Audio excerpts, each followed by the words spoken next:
membagikan hasil diskusi kami, yaitu peta konsep mengenai sel. Saya persilahkan ke materi pertama. Baik, yang pertama itu pengertian sel. Sel merupakan unit terkecil kehidupan yang menyusun makhluk hidup, yang berfungsi sebagai penyusun jaringan dan organ dalam organisme, yang kemudian aktivitas biologis terjadi di dalam sel. Sel juga dibagi menjadi dua jenis. Yang pertama sel prokariotik, yang dimana sel ini tidak memiliki membran inti dan organel bermembran, contohnya bakteri, dan ukurannya lebih kecil dan struktur lebih sederhana. Kemudian ada pula sel eukariotik, yang dimana sel ini tidak memiliki membran inti yang jelas membatasi materi genetik, yang terdapat organel bermembran seperti mitokondria dan kloroplas, dan dapat ditemukan pada hewan dan tumbuhan. Saya kembalikan ke materi kedua. Saya akan melanjutkan materi kedua. Struktur sel prokariotik. Komponen utama dan fungsinya.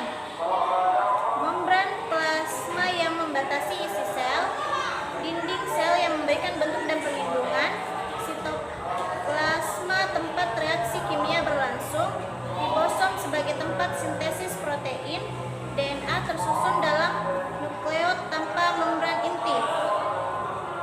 Struktur sel eukariotik. Organisasi dan organela utama. Membran inti yang melindungi materi genetik. Mitokondria sebagai pusat energi sel. Retikulum endoplasma untuk produksi dan transportasi molekul.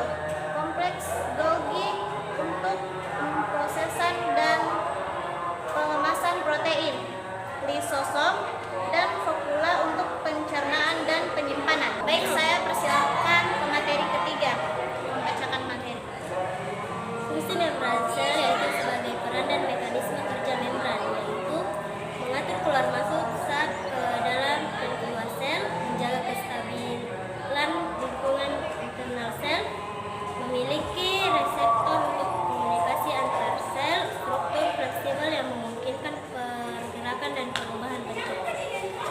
Komponen kimia sel yaitu molekul penyusun dan fungsinya, seperti air sebagai pelarut dan medium reaksi kimia, protein untuk struktur, enzim dan transportasi, lipid sebagai penyusun membran sel, karbohidrat sebagai sumber energi dan penyusun sel,